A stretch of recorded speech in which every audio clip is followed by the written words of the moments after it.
BSR sir का think rich India movement के founder हैं और इनके लक्ष्य 2030 तक, ये सबसे इम्पोर्टेंट है कि हम सब जुड़े हैं और मुझे नहीं पता सर आप हमारे साथ जुड़े, क्योंकि इनका जो लक्ष्य है वो हमारा भी लक्ष्य है। BSR सर चाहते हैं कि 2030 तक 50 करोड़ लोगों को प्रेरित करें और उनकी जिंदगी में एक अच्छा बदलाव लाए, एक स्वस्थ बदलाव लाए। 2026 में खिला दो ना 1008 सुंदरकांड पाठ करने का सर ने बीड़ा उठाया है और उसी श्रृंखला में हम भी एक कड़ी बन रहे हैं। ये हमारे लिए बहुत सौभाग्य का मौका है और अब मैं इनवाइट करूंगी सर को कि वो आएं और थोड़ी सी हमें प्रेरणा दें और फिर हम लोग सुंदरकांड इमीडिएटली स्टार्ट करेंगे। जब ये सुंदरकांड का पाठ करेंगे तो इसके बहुत बड़े महत्व है। आप में से कई लोगों ने सुंदरकांड के बारे में सुना होगा, किया होगा, लेकिन मेरा प्रोफेशन तो है लोगों को ट्रेनिंग देना, लोगों को अपने माइंडसेट से जिताना। जैसे कि आप में से कोई भी इंसान यहाँ पे है, उसके शरीर में किसी भी तरह की, मेरा काम है लोगों के माइंड से उनकी जिंदगी को ठीक करना। जैसे आपके घुटने में दर्द हो, आपकी जिंदगी में कोई भी दर्द हो, परेशानी हो, तकलीफ हो, बॉडी में कोई भी हो, मोटापा हो या कोई भी व्याधि हो, इवन कैंसर तक हो, वो आपके बॉडी से गायब हो सकती है जस्ट माइंड को चेंज करके।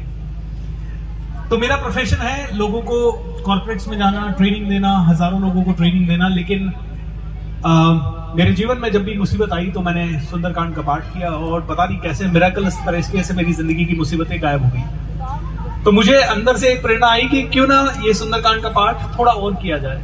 तो हमने ऑनलाइन मैं रोज सेशन लेता हूं, तब हजारों लोग मेरे साथ जुड़ते हैं एंड उन लोगों के साथ हमने एक दिन अचानक से मैंने अनाउंस कर दिया कि मैं 1008 सुंदरकांड के पाठ करूंगा। अब 1008 सुंदरकांड के पाठ जब कैलकुलेट किया, क्योंकि हम तो बहुत बिजी रहते हैं, तो हफ्ते में एक सैटरडे को कर पा रहे थे, वो भी मैं उसमें भी ट्रैवल कर रहा था। जैसे आज मैं यहाँ से सीधा अभी दुबई जा रहा हूँ, दुबई में मेरा प्रोग्राम है, लास्ट वीक नेपाल में प्रोग्राम था। और जहां पे भी जाते हैं बहुत सारे लोग अलग अलग लेवल के इकट्ठे होते हैं। तो कई बार मैं फ्लाइट में होता हूँ, ट्रेन में होता हूँ, मैंने कहा कैसे होंगे 1008 सुंदरकांड। अगर एक हफ्ते का एक करूंगा तो 20 साल लगेंगे 1008 सुंदरकांड के पाठ करने में। तो फिर रास्ता ये निकाला कि 26 दिसंबर को लास्ट मंथ हमने लास्ट मंथ एक ही दिन के अंदर 12 सुंदरकांड किए, सुबह 6 बजे से लेकर रात को 8 बजे तक। और हम लोग क्या करते हैं, बड़ा सिंपल सुंदरकांड करते हैं। हम लोग कोई गाजा वाजा नहीं बनाते, हम लोग इंटरनेट से सुंदरकांड 45 मिनट में पाठ करते हैं, फिर भगवान हनुमान जी का चालीसा और उसके बाद आरती। पर मेरा पर्पस सिर्फ सुंदरकांड करना नहीं है, क्योंकि सुंदरकांड करने से किसी की जिंदगी बदल जाती, तो हजारों सुंदरकांड रोज हो रहे हैं। बालाजी महाराज की कृपा जरूर मिलेगी आपको। कितने लोगों को हनुमान जी की आज विशेष कृपा चाहिए? Come on raise your hand, right? तो बोलिए जय बालाजी महाराज की जय, श्री रामचंद्र भगवान की जय। तो अगर आपको विशेष कृपा चाहिए तो थोड़ा सा समझना भी पड़ेगा क्या रीजन है कि सुंदरकांड जैसी चीज हमारे जीवन को बदलती है। क्या रीजन है कि किसी भी तरह का मंत्र यज्ञ हमारे जीवन को बदलता है। उसका पर्पस यह है कि जब भी हम यज्ञ करते हैं तो कहीं ना कहीं हम आहुति जब दे रहे हैं और हम कह रहे हैं स्वाहा, तो हम कह रहे हैं मेरी मन्नत पूरी हो। और कहते हैं कि आपकी मन्नत तब पूरी होती है जब पंच तत्वों में मिल जाती है, और पंच तत्व यज्ञ में शामिल है। पानी का इस्तेमाल होता है जब हम लास्ट में यज्ञ को ठंडा करते हैं, अग्नि का इस्तेमाल होता है, हवा का इस्तेमाल होता है, वायु का इस्तेमाल होता है और पृथ्वी का इस्तेमाल होता है। जब आप कोई भी डिजायर, कोई भी संकल्प करके, आज यहाँ सुंदरकांड में ऐसे ही मत बैठिए, कोई ना कोई संकल्प करके बैठिए कि अगर आपका बच्चा आप चाहते हैं कि बहुत ग्रो कर जाए, या आपका संकल्प है कि आपका नया घर बन जाए, आपका संकल्प है कि आपकी हेल्थ अच्छी हो जाए, आपका संकल्प है कि ये देश अच्छा हो जाए, आपका संकल्प है कि कोई भी एक संकल्प किसी भी तरह का, कि जैसे मेरा संकल्प है 50 करोड़ लोगों की जिंदगियों को बदलना, और अभी तक भगवान ने आशीर्वाद दिया 1 करोड़ लोगों तक मैं पहुंच चुका हूं। 1 करोड़ से ज्यादा लोगों ने मेरे 1-1, 2-2, 5-5 घंटे के प्रोग्राम लाइव अटेंड किए। जब हम लोग मैजिक ऑफ थिंकिंग रिच करके हमारा प्रोग्राम करते हैं तो उस प्रोग्राम में कभी 20,000, कभी 40,000, कभी 50,000 लोग, जब हमने वर्ल्ड रिकॉर्ड बनाया था तो 2.5 लाख लोग हमारे साथ 1 घंटे के अंदर कनेक्ट हुए थे पूरे वर्ल्ड से, जिनमें से 33-34 हजार लोग कनेक्टेड थे। सो संकल्प से सिद्धि होती है। अगर संकल्प किसी का पावरफुल हो जाए तो वो इंसान चांद पे पहुंच सकता है। संकल्प किसी का पावरफुल हो जाए तो वो इंसान नदियों का रुख मोड़ सकता है। इसलिए कहते हैं मनुष्य तू बड़ा महान है। तू जो चाहे पर्वत पहाड़ों को फोड़ दे, तू जो चाहे नदियों के रुख को भी मोड़ दे, अमर तेरे प्राण मिला तुझको वरदान, तेरी आत्मा में स्वयं भगवान है। क्योंकि भगवान है या नहीं है हमें नहीं पता, लेकिन हमारे माता पिता ने हमें जन्म दिया, उन्होंने हमें पाला पोसा, हमारा सारा साथ दिया। तो दोनों हाथ जोड़ के नतमस्तक होके आप उनके चरण वंदना करें और दूसरा प्रणाम अपने गुरुदेव को करें। जो भी आपके गुरु है, धर्म गुरु या आपके शिक्षक या आपका कोई भी टीचर या हो सकता है आपके घर परिवार का कोई सदस्य, जिसने भी आपको सिखाया, जितने भी लोगों ने सिखाया उनको प्रणाम करें, क्योंकि दूसरे भगवान वो हैं। अब भगवान बालाजी महाराज को या श्री रामचंद्र जी को या जिस भी भगवान में आपकी सबसे ज्यादा आस्था उन्हें प्रणाम करें। सूर्य, चंद्रमा, अग्नि, जलवायु, पृथ्वी, आकाश, सभी देवी देवताओं को, सभी वीरों और वीरांगनाओं को, सभी पावरफुल बीइंग्स को मेरा प्रणाम। मेरे अंदर का परमात्मा आप सभी के अंदर के परमात्मा को भी प्रणाम करता है। The highest in me bows down to the highest in you. Thank you. एक और छोटी सा इंस्ट्रक्शन मेरी तरफ से, आप जब सुंदरकांड कर रहे हैं कोशिश करें उस समय कोई फोन ना लें।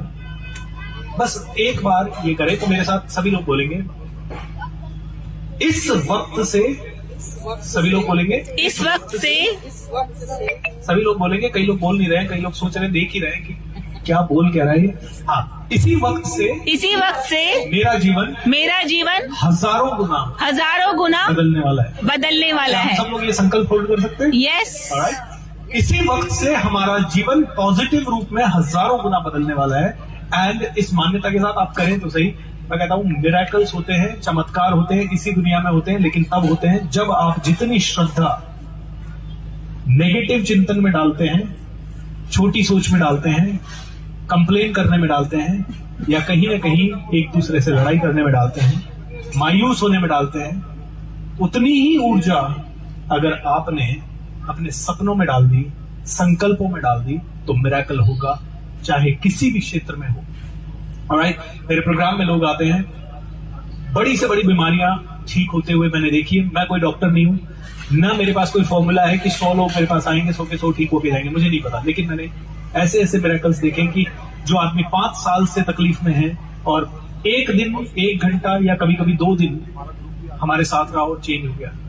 अभी एक लेडी 14 दिन से उनके पथरी का प्रॉब्लम था और बहुत ज्यादा पेन था, हॉस्पिटल में एडमिट थी, और उनके घर पे हमने ऐसे ही सुंदरकांड का पाठ आयोजन किया। देखिए, ये मेरा कोई प्रोफेशन नहीं है, ना मैं इसके कोई पैसे लेता हूँ, ये मेरा एक शौक है, उसके लिए मैं करता हूँ। किसी को शौक होता है पार्क में जाके खेलने का, मेरा ये शौक है। तो that's it.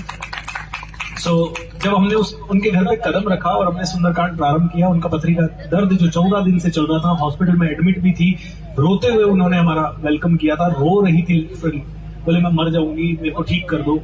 And 15 minute Sundarkand शुरू हुए नहीं हुआ और उनका दर्द पूरा गायब होने लगा। एंड उसके बाद वो अगले 4 घंटे तक हंसती रही और अभी तक मेरे को ऐसी कोई सूचना नहीं है कि दर्द वापस शुरू हुआ। तो ऐसे ही आप में से हर एक इंसान आज संकल्प कर ले कि हमारा जीवन हजारों गुना ज्यादा बदलने वाला है और बदलेगा ही बदलेगा, और हंसते हंसते हम बदलेंगे। जीवन में जो जैसा है वैसा ही होना था। आपको जो भी व्यवस्था मिली है, सुविधा मिली है या चैलेंज मिला है, वो इसलिए मिला है ताकि भगवान आपको वर्ल्ड क्लास बना सके और आपकी कहानी में दम आ जाए और किसी दिन उस कहानी पे कोई ना कोई किताब लिख दे और पिक्चर बना दे। आपको तकलीफ देने के लिए नहीं हुआ है। एक सवाल अक्सर लोग पूछते हैं, अच्छे लोगों को भगवान तकलीफ क्यों देता है? ताकि अच्छे लोगों को भगवान हीरो बना सके, चैंपियन बना सके, अच्छे लोगों को भगवान एम्पावर कर सके और भगवान अपने करीब ज्यादा रख सके। क्योंकि अच्छा आदमी तकलीफ में हमेशा भगवान को याद करता है, ना कि दूसरों को दुख देता है। ऑलराइट। सो चलिए, तो सुंदरकांड को प्रारंभ करते हैं। हम लोग ऑडियो से चलाएंगे। 48 मिनट्स का सुंदरकांड ये रहेगा, ऑडियो से चलेगा। मेरा सुंदरकांड नहीं है, ये हमारे कोई गुरुदेव है जिन्होंने बना रखा है एंड वही हम बजा के करते हैं। इसमें आप ताली बजा सकते हैं, आप पढ़ सकते हैं, एंजॉय कर सकते हैं, मेडिटेट कर सकते हैं, साइलेंटली बैठ सकते हैं। आपका जो भी तरीका है वो आप कर सकते हैं।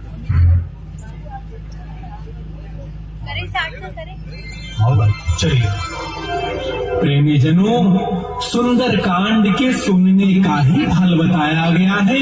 आप सब नित्य इसे सुने। जा रही है, भतीजा परेशान हो रहा है। आपकी सुविधा के लिए के वचन सुहाए, सुनी हनुमंत हृदय अति भाए। तब लगे मोहि परिखे हो तुम भाई, सही दुख कंद मूल फल खाए। जब लगे आओ सीत ही देखी, होई काजो होई हर्ष विसेखी। यह कही नाय श्रवणि कहु माथा, चले हर्ष ही हृदय अस्मदीय सत्यम वदामि च भवान् अखिलान्तरात्मा। भक्तिं प्रेक्ष्य रघुपुङ्गव निर्भराम्य कामादिदोषरहितं कुरु मानसं च। अतुलित बलधामं हेमशैलाभदेहं तल्लुबलकृशालं ज्ञानिनामाग्रगण्यं रामाख्यं जगदीश्वरं स्वरूप। तालियां तो जोर से होनी चाहिए, हाँ, क्योंकि ये हमें लग रहा है कि इत्तेफाक है, अरे सुंदरकांड हो रहा है कहीं तो चलते हैं। इत्तेफाक नहीं है, इत्तेफाक तो फिर जिसके लिए ये इत्तेफाक होता ना वो यहाँ होता नहीं। कहते हैं कि देयर आर नो कोइंसिडेंसेस। इस दुनिया में कोई भी घटना इत्तेफाक नहीं है, आप और मैं मिलके क्रिएट कर रहे हैं। आपके जीवन में अच्छा हो रहा है या बुरा हो रहा है। आज हम पूरे जीवन में जितनी भी बुरी चीजें देख रहे हैं हम सब मिलके क्रिएट कर रहे हैं, और जितनी भी अच्छी चीजें हैं हम सब मिलके क्रिएट कर रहे हैं। तो कहते हैं कि एक भी घटना बुरी हो रही है तो आप जिम्मेदार हैं इस दुनिया में और आपके परिवार में और आपके साथ। और अगर एक भी घटना अच्छी हो रही है तो भी आप जिम्मेदार हैं, क्योंकि आप भी भजन करते हैं, आप भी पूजन करते हैं, आप भी अच्छी अच्छी वाइब्रेशंस भेजते हैं। तो कहते हैं अगर इस दुनिया को स्वर्ग बनाना है तो पहला कदम ये उठाना है कि अपने स्वर्ग को घर को स्वर्ग बनाना है। तो सभी लोग जोर से बोलेंगे, मेरा घर स्वर्ग है, मेरा घर स्वर्ग है। कहते हैं शब्द मंत्र बन जाते हैं। जब 500 बार इसी चीज को रिपीट करने लग जाएंगे तो घर का हर मेंबर देवता लगने लग जाएगा। तो दूसरा अफर्मेशन बोलिए, जिससे भी मैं मिलूं वो भगवान है, जिससे भी मैं मिलूं वो भगवान है।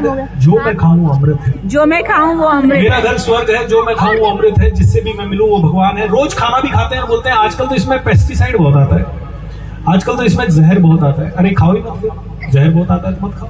नहीं खाना तो पड़ेगा जिंदा रहने के लिए, तो फिर कंप्लेन किए बिना खाओ, खाना ही पड़ेगा ना, तो उसको भोग लगा के खाओ। कहते हैं कि पूरा खाना भगवान ने दिया है तो भोग लगा के खाओ। जो मिला है प्रसाद है, जहर भी मिला तो प्रसाद मान के उससे खा लो। एंड आप देखो धीरे धीरे धीरे धीरे आपकी हेल्थ अच्छी होने लग जाएगी। रोज हम खाना खाते हैं लेकिन कहीं ना कहीं गाली देते हैं, खाना खाएंगे अरे मोटे हो रहे हैं हम, पता नहीं क्या हो रहा है, हमारा ठीक से पच नहीं रहा है, हमारा पेट खराब हो रहा है, अरे ये वाला नहीं खाएंगे ये वाला खाएंगे। बहुत सारे इफ एंड बट आ चुके हैं। देखिए हजारों लाखों सालों में पृथ्वी कभी इम्बैलेंस नहीं हुई, कभी किसी इंसान ने खाने पीने की कंप्लेन नहीं की होगी 20-25 हजार सालों में। लेकिन ये पिछले 50 सालों का ये मनुष्य कहता है खाना पीना अशुद्ध हो गया, और हो भी गया होगा क्योंकि सभी लोग यही ऊर्जा दे रहे हैं तो यही पनपेगा। जिस चीज का बीज जहर का होगा तो पौधे में जहर होगा ही होगा। तो हम सभी कंप्लेन करने में लग गए तो कहीं ना कहीं कंप्लेन ही होगी। तो मेरे साथ बोलिए, कंप्लेन करने वाला दुनिया में कुछ नया क्रिएट नहीं कर सकता, दुनिया में कुछ क्रिएट नहीं कर सकता। और जो क्रिएट करने वाला है वो क्रिएट करने वाला है, वो कभी कंप्लेन नहीं कर सकता, वो कंप्लेन नहीं कर सकता। सास ने बहू की कंप्लेन करी तो सास कभी कुछ क्रिएट नहीं कर सकती, फिर वो कंप्लेन ही ढूंढेगी, उसको हर एक चीज में अवगुण नजर आएगा। और अगर बहू ने कंप्लेन करी तो उसको भी हर एक चीज में अवगुण नजर आएगा। लेकिन दोनों ही एक दूसरे के रिश्ते को स्वर्ग बनाने में लग गए ना तो घर स्वर्ग बन जाएगा। एक को पहल करनी पड़ेगी और हो सकता है एक की पहल 10 साल लंबी हो या 20 साल लंबी हो, रिजल्ट आज आएगा या कल आएगा, आएगा जरूर, क्योंकि घर आपका है, स्वर्ग बनाने की जिम्मेदारी भी आप ही की है। राइट। सो इस घर को स्वर्ग बनाना है, अपने परिवार को बहुत आगे ले जाना है। देखिए घर वालों से लड़के, भाई भाई से लड़के काम नहीं चलेगा, भाई बहनों से लड़के काम नहीं चलेगा। लड़ना है तो हम दुश्मन से लड़ेंगे, चलो बॉर्डर पे चलते हैं सब लोग, लेकिन बॉर्डर की छोड़ के घर को ही बॉर्डर बना देते हैं, घर को ही हिंदुस्तान पाकिस्तान बना देते हैं। और सीखना है हम सबको। आज मैं ना बड़ा खुश होता हूं, मैंने कभी भी इस्लाम से नफरत नहीं की, इसलिए नहीं की क्योंकि मुझे पता है उनके धर्म में भी बहुत कुछ अच्छा है। 5 बार नमाज पढ़ते हैं, हम लोग क्यों नहीं पढ़ते? हम अपने बच्चों को क्यों नहीं पढ़ाते? वो अपने बच्चे को सोए पहले चल उठ 5 मिनट पहला नमाज पढ़, चाहे बच्चा छोटा ही क्यों ना हो, लेकिन हम लोग नहीं पढ़ेंगे, हमें नहीं पढ़ना है। क्यों? हमें हमारे बच्चे को पायलट जो बनाना है, तो नमाज पढ़ के पायलट नहीं बन सकता, मतलब कहीं ना कहीं पूजा पाठ करके हनुमान चालीसा करके पायलट नहीं बन सकता। भगवान, मैं 1200 रुपए महीना कमाता था और आज पूरी दुनिया में घूम घूम के ट्रेनिंग दे रहा हूं। अभी नेपाल में था, 1500 लोग इकट्ठे हुए और एक आदमी 10,000 रुपए फीस देके मेरे लिए इकट्ठा हुआ। कल मैं दुबई में जा रहा हूं और दुबई में मेरे साथ 1500-2000 लोग मुझे सुनेंगे वहां पे, और बड़े बड़े मिनिस्टर राजस्थान के वहां हैं और वहां के दुबई के भी बड़े बड़े मिनिस्टर्स होंगे, उनके सामने हम बात करेंगे।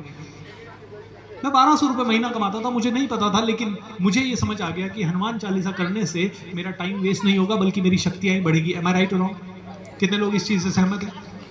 तो आपके घर में हर रोज हर बच्चे को जबरदस्ती पढ़ाना है, चाहे बच्चा माने या ना माने, वो टीवी देखेगा तो वो आप समझ लीजिए टीवी में एक छोटा